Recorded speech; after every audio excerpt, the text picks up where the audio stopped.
Bonjour à tous, aujourd'hui eh bien, nous allons voir comment faire le 5 par 5. Alors le cube utilisé est un Moyu, je ne sais plus son nom là, du 5 par 5, je ne sais plus si c'est le Welong, le Wushang, le Washang, enfin bref les noms barbares, mais en tout cas c'est un 5 par 5. Donc écoutez, je vais donc le mélanger de façon à ce que chaque pièce soit vraiment séparée les unes des autres. Et qu'est-ce qu'il faut savoir sur le 5 par 5? Eh bien qu'il s'agit effectivement d'une continuité du 4 par 4. La particularité c'est que nous avons très peu de parité. Par contre on n'a pas de parité, mais par contre on a des cas un petit peu particuliers sur les arêtes. Alors il y aura une deuxième vidéo sur les cas particuliers. Je crois que j'en ai recensé 7. Mais il y a déjà une ou deux formules que je vais vous donner aujourd'hui, évidemment. Et si vous savez faire le 3 par 3, eh bien, vous pourrez terminer le 5 par 5. Parce que comme pour le 4 par 4, c'est un cube sur lequel on va faire en sorte qu'il y ait des arêtes, des coins et des centres. Et qu'ensuite on va résoudre comme un 3 par 3. Et si jamais vous ne savez pas faire de 3 par 3, ben commencez par ça, parce que ça sera vraiment très compliqué. Sinon, surtout que je n'expliquerai pas la façon de résoudre le 3 par 3 avec un 5 par 5, évidemment. Si vous savez déjà faire le 4 par 4, eh bien ça va vous aider. Ça va même franchement vous aider, puisque le principe est exactement le même. À la différence d'un 4 par 4, c'est que nous avions sur un 4 par 4, eh bien, alors je vais refaire ce que j'ai fait sur le 4 par 4 de façon assez claire, comme ceci. Voilà. Voilà, sur le 4 par 4, il faut comprendre que là, nous avons un centre, qu'ici, nous avons des coins, et qu'ici, nous avons des arêtes. Comme sur un 3 par 3, on va le faire également sur le 3 par 3, de façon à ce que ce soit assez clair.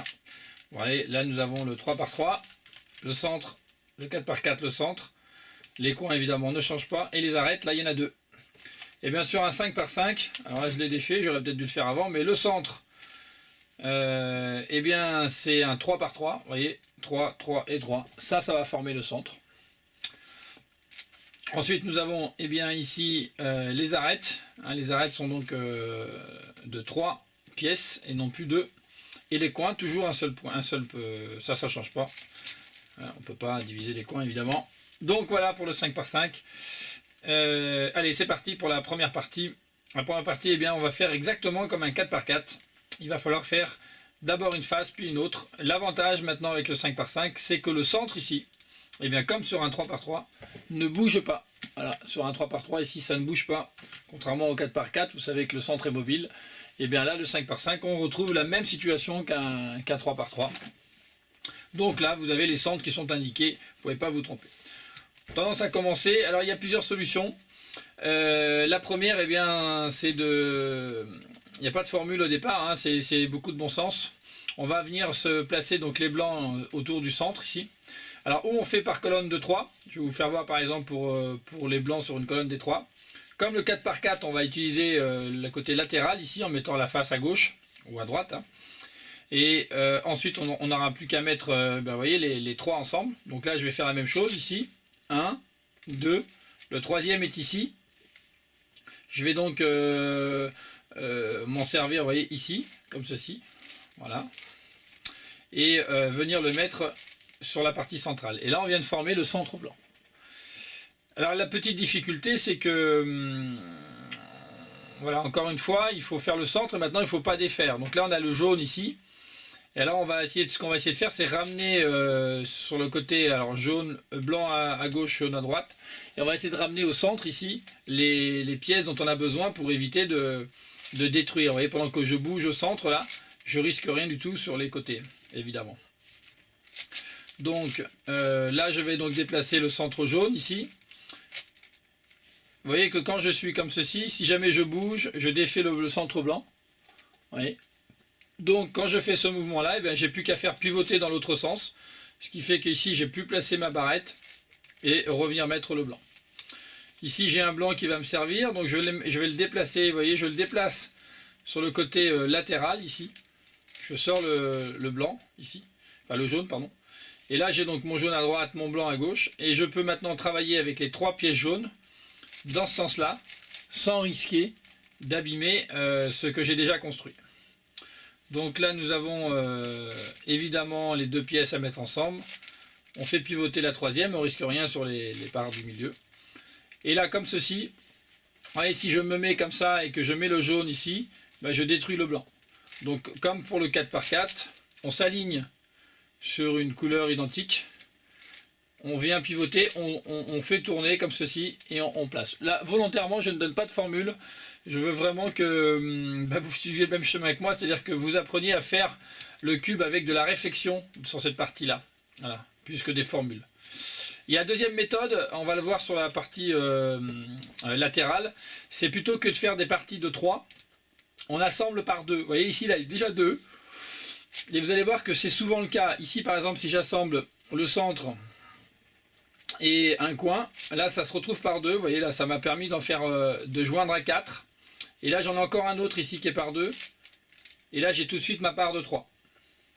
Ensuite je pivote sur le côté pour pouvoir bouger celui-ci sans esquinter le centre qui est là, et voilà, en faisant ceci, en bougeant dans le côté latéral, je n'abîme rien, et je peux venir placer mon centre orange. Alors moi j'ai tendance à travailler avec le centre blanc à gauche, mais sur le 5x5 ça n'a vraiment pas d'importance parce que vous risquez pas de vous perdre dans les couleurs puisque c'est le centre qui prime. Voilà. Par contre il faut absolument travailler un centre, on a fait les opposés sur le premier, blanc et jaune. Ensuite il faut travailler les centres qui sont côte à côte, alors ou le vert ou le bleu, mais vous n'allez pas faire le rouge. Voilà. Parce qu'après ça vous posera des... C'est toujours possible, mais ça sera plus embêtant pour faire les deux dernières faces. Donc là par exemple j'ai le vert. Je peux donc décider tout simplement de les faire ou par 3 comme ceci. Vous voyez, mais là ça va pas me donner des belles choses. Alors moi je préfère ceci. Voilà, par 2.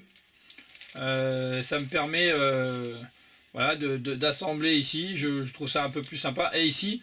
j'ai pas de problème, si je défais ceci, ça va défaire les deux oranges, mais ils sont dans l'alignement. Voilà, il suffit simplement que je le mette dans l'alignement, et cette fois, je vais pouvoir mettre les couleurs ensemble. À un détail près, c'est que mon orange est là. Donc eh bien, il faut que cet orange qui est ici, il faut que j'aille vienne le remettre ici.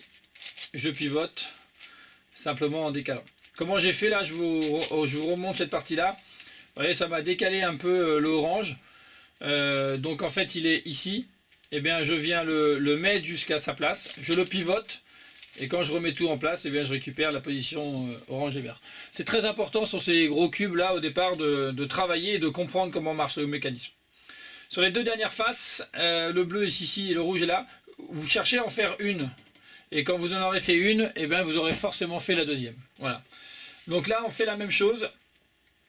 Moi j'ai tendance à, sur ce coup là par contre, voilà, à vraiment... enfin... ouais. Je vais vous montrer quand c'est des cas particuliers. Vous voyez par exemple ici il y a un cas un peu particulier, donc on peut se retrouver dans cette position là, et vous allez souvent avoir ça. Alors je vais vous montrer celui-ci.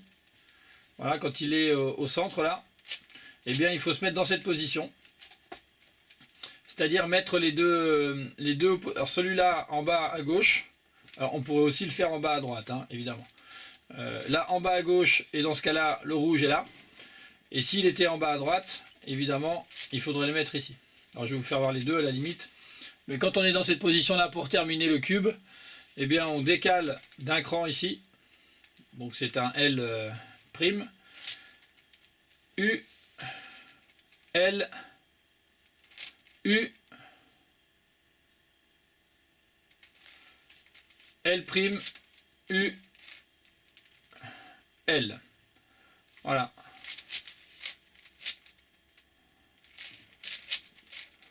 Voilà, je vous fais voir si on l'a dans l'autre sens, comme ceci. Voilà, donc là c'est à peu près la même chose. En fait, ce qu'on fait, c'est qu'on va déplacer les rouges ici, on va pousser le rouge là-bas. On décale le rouge ici pour pouvoir ramener celui-ci sur la colonne. Et là, ben, simplement, on va se retrouver dans la position où on veut mettre le rouge ou le bleu ici. Donc on pousse, on tourne et on remet ensemble. Voilà. Il y a d'autres cas. Alors je sais pas si je vous les montre maintenant. Voilà, par exemple vous vous retrouvez dans ce cas là, le cas où vous voulez faire le rouge et vous avez deux vides comme ceci, donc ça va vous arriver. Donc l'une des premières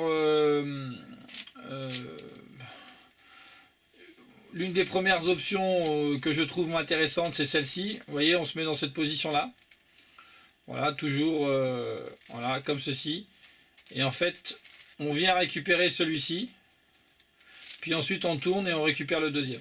Voilà.